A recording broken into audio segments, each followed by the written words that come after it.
Nos encontramos de nuevo en su gustado programa Nuestro Espíritu, el número 42 de la serie, con el Padre Cosme Andrade de la Iglesia Ortodoxa de Mérida. Cristo fue elevado en la cruz. Ver a Cristo en la cruz nos invita a detenernos, contemplarle y conocerle. Verle o contemplarle equivale a admirarle, pero no conocerle. Conocerle es acudir a su Evangelio, libro siempre abierto, que nos habla de manera tan sencilla de Él, de su Padre Celestial y del Espíritu Santo. Es una gran verdad que del conocimiento nace el amor. ¿Qué simboliza la cruz en la vida cristiana, Padre? Bueno, la cruz en nuestro contexto cristiano va más allá de lo que tú te puedes imaginar.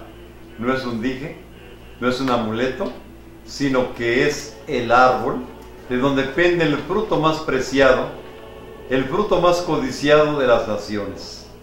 Me refiero a Jesús. Si en el árbol del paraíso, Adán y Eva se extasiaron por los frutos que producía y fueron tentados a comer de ellos, teniendo la prohibición expresa de parte del Señor, nosotros, ahora que gozamos también del libre albedrío, ahora que tenemos esa gran libertad de los hijos de Dios, nos encontramos ante la cruz del Señor. Pero la cruz no es para que la contemples, no es para que la veas, no es para que la admires, si es de oro, es de plata o es de madera. Sencillamente es para que tú pienses que como cristiano, si Cristo vino y se crucificó a ese Adán viejo para surgir un Adán esplendoroso en la resurrección del tercer día. Porque también nosotros vamos a hacer el mismo experimento. Dijo el Señor, si el grano de trigo no cae en la tierra y muere, no da fruto. Nosotros queremos dar fruto. Somos ese grano de trigo. Es preciso e imprescindible morir para vivir, porque muriendo surgimos a una nueva vida. Somos una nueva semilla, somos un nuevo árbol, somos un nuevo poder de dar frutos. Cuando morimos a nuestro yo, porque no es sacrificarlo, es matarlo, hacer que muera ese yo de miseria, ese yo de desorden, ese yo improductivo, ese yo de indolencia, ese yo de indiferencia, para que naciendo el Cristo en mí y yo en Él, ese dé mucho fruto. Pero la cruz significa tanto para nosotros que tenemos que amarla. Así como Cristo va y se abalanza sobre la cruz, la besa. No la está adorando, está besando ese árbol para hacerlo fructífero, como diciéndole, mira arbolito, mira árbol de la cruz, yo voy a sacrificarme, voy a crucificarme en ti, para que me convierta en fruto que alivie las enfermedades de las naciones, para que yo alivie tanta dolencia de la humanidad. Cuando se convierte en ese fruto, vemos que extiende sus manos sobre la cruz, y una vez extendida las manos sobre la cruz, es crucificado, es clavado. ¿Clavado para qué? Para que no pueda bajarse, no pueda descender, hasta que lo bajen, pero ya muerto, como al trigo, al grano de trigo ya muerto, pero convertido en ese potencial tan grande que está allá, hinchándose la semilla, para poder emerger allá en el sepulcro al tercer día. Así nosotros debemos ver la cruz como un libro abierto, sí, porque de él aprendemos siempre. Nos habla de la necesidad de sacrificar esta vida para que surja una vida que sí valga la pena. Queridos hermanos, si hasta el día de hoy en tu vida no has encontrado frutos, hace falta que contemples la cruz de Cristo y vayas y te enamores de ella. Vayas, pero no busques una cruz de madera preciosa. Búscate una cruz de la madera más burda, porque al fin y al cabo, tanto ella como tú van a desaparecer. Lo importante es que desaparezcan los dos.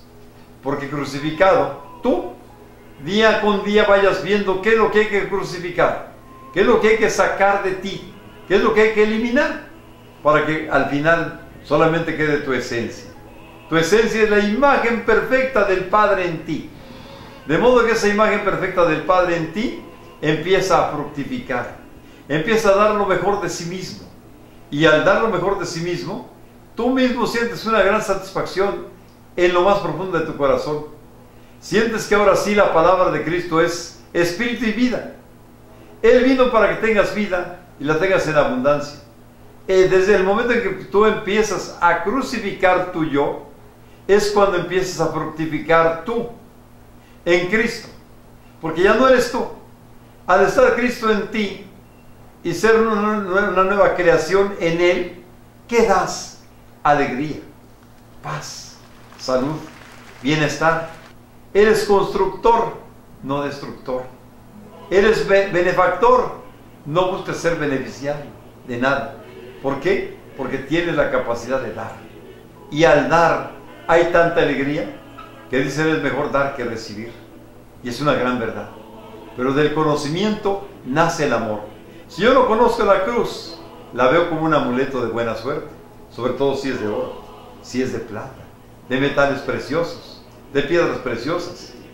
Hay que ver la cruz más burda. Porque la cruz significa tu salvación. Porque allí, en ese instrumento de ignominia, aquel que es el bendito por los siglos, Cristo, se hizo maldición para que colgando en ese árbol de la cruz se convirtiera en bendición para toda la humanidad. Padre, yo tengo dos preguntas que me asaltan, que cada vez que hablamos de este tema, o sea, cuando tocamos este tema, me llama mucho la atención. No, definitivamente no dudo de la fe con la que Cristo se entregó a la cruz para redimir al ser humano. Hay una frasecita que se menciona mucho en la historia de Jesús, que dice: Elí, Elí, ¿por qué me has abandonado? Elí, Elí, lama sabactani. Ahí es una duda que yo tengo. ¿Dudó Jesucristo realmente en la cruz, ya crucificado? Y otra se refiere a un lema que existe precisamente en el apellido Heredia. Prolegen, elegen, si vivimos, morimos, y si morimos, vivimos. O sea, es la continuidad de la especie. Esas dos me llaman la atención. Uno porque pues, se refiere a un lema heráldico de un apellido, el que yo llevo. Y el otro es en que si dudó estando en la cruz, Jesucristo. Con todo gusto. Fíjate que ni es ni una cosa ni la otra. Sencillamente él estaba recitando el salmo que dice: Dios mío, ¿por qué me has abandonado? Cuando él dijo esta frase, la dijo en el momento más oportuno, porque humanamente hablando, él era hombre y era Dios. El hombre hablaba en él. Dios mío, ¿por qué me has abandonado? No estaba abandonado de la mano de su Padre. Él voluntariamente quiso llevar a cabo la salvación. Y la salvación implicaba crucifixión. Dime, ¿qué obra tan grande no implica un esfuerzo descomunal? ¿Qué obra tan grande y trascendental como la de Cristo no implicaba el sacrificio absoluto de su vida? Entonces, la humanidad protestaba allí: Elí, Elí, lama sabactani. Dios mío, ¿por qué me has abandonado? En cuanto humano se sentía abandonado. En cuanto Dios, no. Porque en cuanto Dios nunca abandonó el paraíso. Siempre estuvo en el paraíso. Y estuvo en la realidad, dualidad, Dios y hombre. El Dios y hombre estaba en la cruz. Pero el hombre era el que hablaba. Que en una oración ya del final de su vida: Dios mío, me siento abandonado de ti porque en mi cuerpo se está extenuando, mi vida se está extinguiendo, mi aliento se está agotando. Entonces, allí era una oración que hacía el hombre Dios, a Dios mismo, ¿sí? Y en cuanto a la otra pregunta que me haces, de la parte heráldica, ¿sí? Me parece muy importante que tú la repitas aquí para que la entendamos mejor. Si vivimos, morimos. Nadie puede morir si no está vivo. Correcto. Es como la semilla. La semilla. Sí. Y dos, la continuidad. Y si morimos, vivimos. O sea, la continuidad es el significado de las dos, de la frase completa, es precisamente bíblico. Es un retruécano maravilloso, fíjate. Para vivir hay que morir. Si la frase heráldica de los Heredia es si morimos es que vamos a vivir, es que hay que morir a todo aquello que viene afeando el rostro de la familia Heredia, todo aquello que es nocivo, aquello que es nefasto. Heredar. Heredaron de los herederos Heredia, ¿verdad? Este apellido que significa morir para vivir. En la medida en que la familia Heredia retoma ese lema, es muy cristiano, porque para morir, yo anhelo vivir, pero en ese anhelo de vivir, tengo que matar muchas cosas que me afean, que me hacen indigno de la presencia de la vida. Allá. Aquí, desde aquí. De la vida terrenal. Desde aquí, de la vida terrena. En la vida terrena yo tengo la invitación de Dios a que viva en abundancia. Pero esa abundancia no me la permite mi yo. Acostumbrado a levantarme tarde, acostumbrado a medio trabajar, acostumbrado a quejarme en todo momento, acostumbrado a la indolencia, acostumbrado a la indiferencia, acostumbrado a ¿qué? Al ser nini, ¿sí? Que abundamos hoy en este día. Ahora bien, cuando yo voy muriendo a todo eso, inmediatamente empieza a surgir vitalidad, energía, poder. La gracia de Dios se manifiesta superabundantemente en mí y en todos aquellos que anhelamos vivir. Pero antes que nada hay que matar. Mata tu yo tradicional. ¿A qué se has dedicado? Pues a nada. Al bendito oficio del Shema oficio. ¿Sí? Hay muchos. ¿Sí? Vamos a dejar el Shema oficio muy propio de nuestro Yucatán para que surja en nosotros ese hombre nuevo, lleno de Dios, tan lleno de Dios que se convierte en creador, en hacedor, en emprendedor, se convierte en una persona que ya no piensa en sí, piensa en qué dar a los demás. Es el árbol de la cruz, ella tiene mucho que ofrecer, ofrece la salvación al género humano, a la humanidad toda. Ya no es exclusivo del mundo judío, es exclusivo de toda la humanidad. El judío en sí utilizaba la crucifixión como una forma de burla hacia el ser humano. Lo denostaba, lo exhibía en una cruz. O sea, ahí te quedas, vas a morir y vas a desangrarte y vas a finalizar tu vida. Pero era una forma de burla del judío. Sin embargo, Dios lo convirtió en otra cosa. Fíjate que inclusive hay una frase alusiva, dice, maldito el hombre que cuelgue en una cruz, es bíblico. Entonces Cristo se hace maldición para convertirse en bendición. Solamente Dios sabe sacar de los males bienes, de los males provecho. De modo que al hacerse maldición, nos trae la bendición, porque la cruz, instrumento de ignominia, que hasta el día de hoy, ¿verdad? Dicen algunos hermanos en la fe, ¿cómo voy a venerar, cómo voy a tener en alta estima un instrumento que sirvió para dar muerte a mi Salvador? No, fíjate que no, por el contrario, es que tu divino Salvador y nuestro divino Salvador nos dijo, el que no toma su cruz y me sigue no es digno de mí. Tomen su cruz y síganme. Seguir a Cristo es tomar su cruz, no ir sin cruz. Vas sin cruz atrás de Cristo, Cristo no te quiere así. Toma tu cruz y sígueme. La cruz es para que vayas crucificando lo que es indigno de tu esencia. Cuando lo crucificas, ¿cómo llegas a la patria celestial? Llegas preparado para la vida en su máxima expresión, en su plenitud. Si aquí es sombra lo que vivimos, San Pablo dice, para mí el morir es ganancia.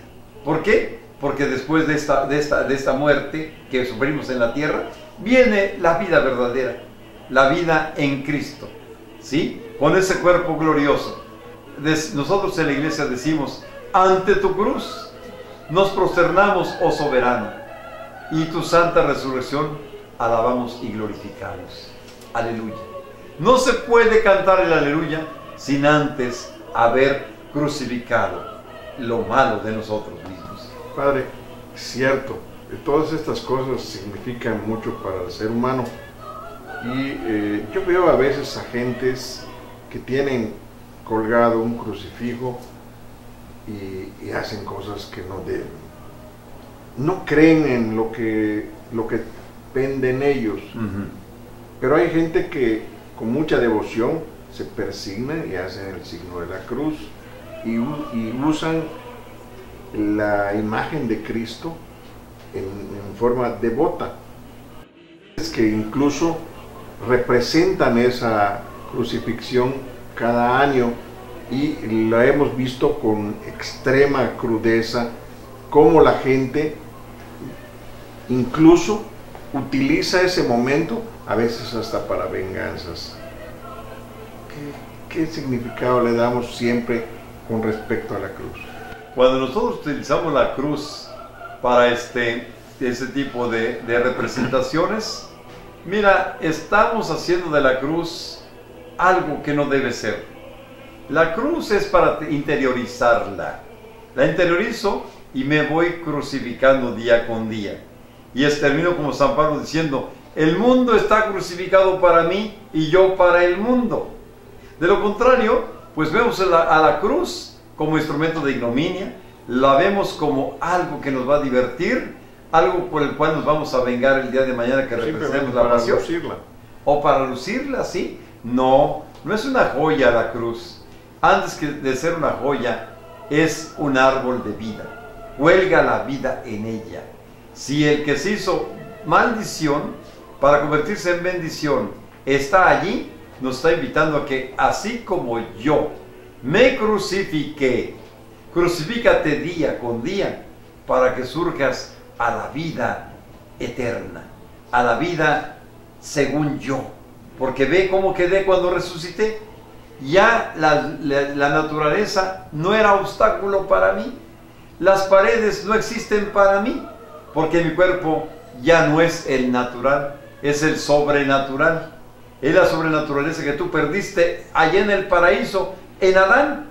Cuando Adán pecó, cuando Adán metió el desorden, la naturaleza se volvió hasta un estorbo para la misma naturaleza creada por Dios. Padre, nuestro tiempo se ha terminado.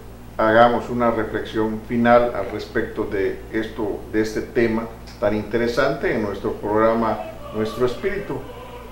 La gente, lo que vive como religiosidad, y algo que también se me olvidaba preguntarle, los ortodoxos manejan una representación de la cruz un poco diferente a la de la Iglesia Católica Romana.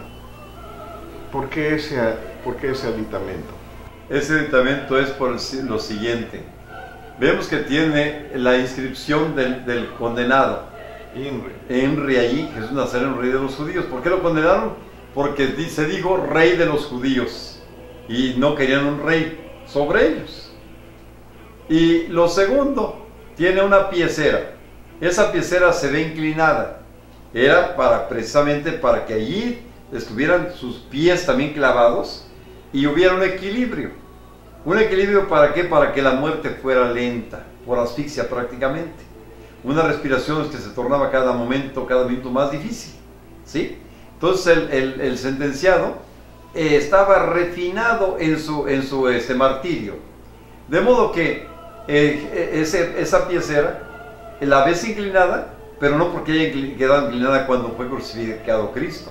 Es una tradición que encontrándose predicando el hermano del apóstol San Pedro, el apóstol San Andrés, allá en Constantinopla, en el estrecho de Bósforo, allí hablaba del pasaje de la crucifixión de Cristo, cómo fue puesto entre malhechores, entre Dimas y Gestas.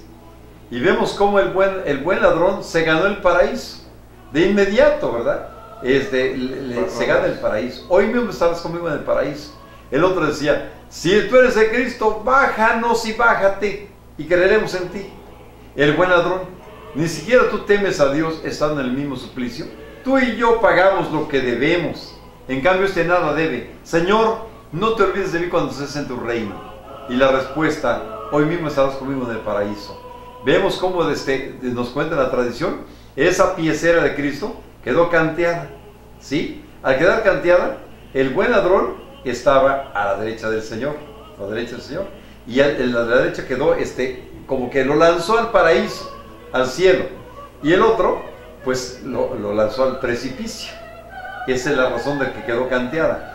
Y de allí tomaron como tradición de que la cruz así debe representarse, porque estando el apóstol San Andrés, hermano de San Pedro, predicando, demostró cómo el buen ladrón se fue al paraíso. Por eso quedó canteada. Y de ahí lo toman la iglesia ortodoxa. Exactamente. Muy bien, pues muchas gracias por habernos instruido sobre esta situación, para conocimiento de quienes nos ven y nos prefieren en TVO. La próxima semana estaremos de nuevo con ustedes y les agradecemos su presencia. Muchas gracias. Dios los bendiga.